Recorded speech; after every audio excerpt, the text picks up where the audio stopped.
Mangboi hung dim le pu Richard Hemkholun guite amani nei na dar ha ni kho hi hin kho amang talo ding thila hi in idem khana khan khat chun ge lew hen pueles Mangboi thi jong la stress ki ha pe ti lungyam nei jong e undi wa hi in kapute pu Richard Hemkholun guite in sungmi te in ipi ham khat lunggel chu man na gel do di bin jong pakai minin ka hung taw no min aji chu kam la nama athi na thon hi aman ki bang che hi in hin la pu ls Mangboi hin pathin in telena na pi na la ana sim ji a hi egam pum pi wa ama la sim hin anazal so hi ta je hin ama min hi ki ha pha de wa hi in epo na naw hi ani ni hona om hi ti chu pute en jong na he thim di ven ka hing taw no min na ka sale jeng in ke yong kang lu na pat a hi akap sa ka hi tam ta thi ta vin ikap jeng una hi bangin khat be be la hin kap thei lo bangin ki zin tu ni kho in kap lo in ki thei pun tu nya ki sei do lo le ki sei to lo ding hi zin Weles Mangboi hin pu Richard Hemkholun guite hin nu te ho jong sin jong ka hin ka pi be ti he be len ka phono min sting le Weles Mangboi hi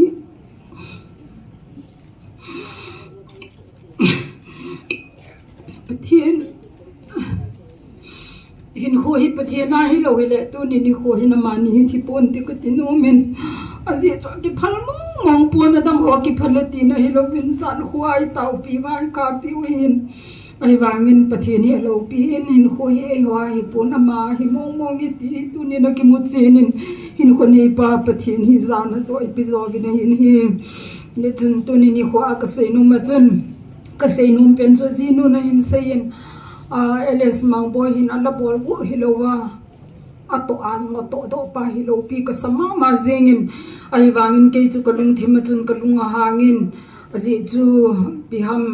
ama hi la sim mai maya kane gel hi in hitia gal ko na gal ka ma hiti dingai kane gel lo in aji nu na gel ta bang chu kane gel khain ina khin khen hen lang la ho bang hi bol hen nang mi ho zo su tho hen lang bi khota cho ma chu front line na ga chi ham tin ken hong ko oi mo nai wangin a program in manule ami hi ne chu ki chi min hong ki he in man of action a gel pa le akama phon do pa cha ta sa tong do mi hi ti he ki mu in sting le ama to kin hon khoma puel Richard Hemkholun ui te jong ama to ka kin hon khom hi pi ham alung ge lu ki banga chi khom hi dingin ka ga mu in chumhana thinin adal ha in sungmi te ajino na pomdan nong ki pa pi ka san hi je chun tu ni khoin kin mi pi te ka til kho no min agal mai mi sa hung hi lo di wa hi tu ni khoi pana thai la ki di wa hi ti mi nu te zong nu ma ko lam mi pa te zo chi zong ken ka til kho no mai na hi aji chu la bola chu ki lum to ding hi ama topic hi jing ke yin ana isa wa ki to lo la na zong sa daw te ka ti hi ni tu ni ana sai man tam wa la hi ni ana semi nang lai zon ke lai zon nang lo wa ke hi thei lo ding ke li ji lo wa nang mong thei de lo ding ati tu ni ai ka mi lo han thong song pi song cha bangin ke the tu te tia I kam mai se le ki pum khat I lung thi mo na ke jeng tu ni ko in ji ja hi pat thinin akam changa sei go lo wa athi sana jong ya cha te hi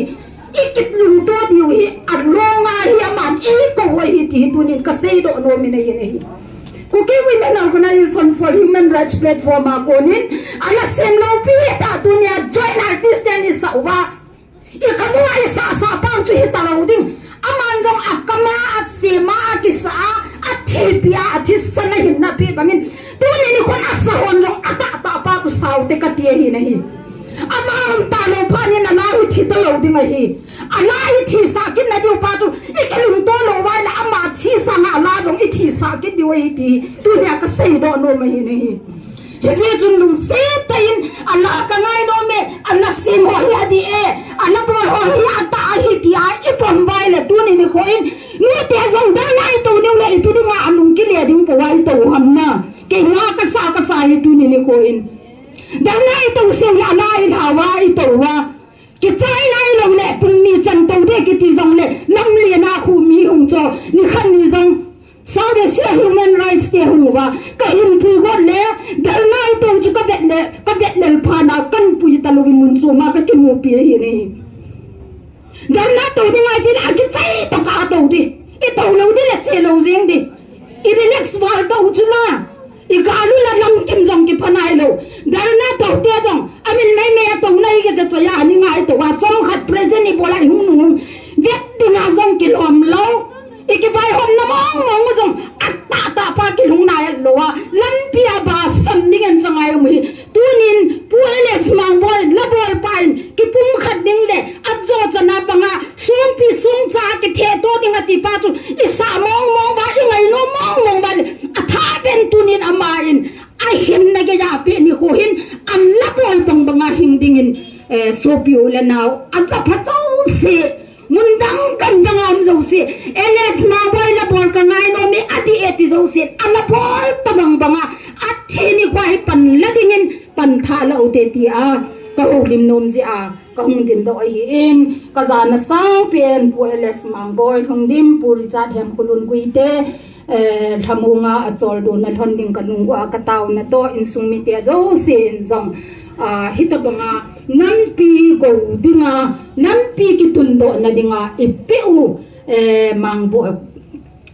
pu eles Mangboi le puri chat Hemkholun buite in sungmi te zo se jong ka za naw le ka ngai lu naw sang pen organization nin ka hin pe in se hir se wala mai le ki ngai da mute pathianin la bol na chung chu na tunia thi na ron chung chung na kilung khat na le kilung to na thita zom le ala organiza chanbin inap pumpi wading in pathe bu pi taw hen ka ki pa e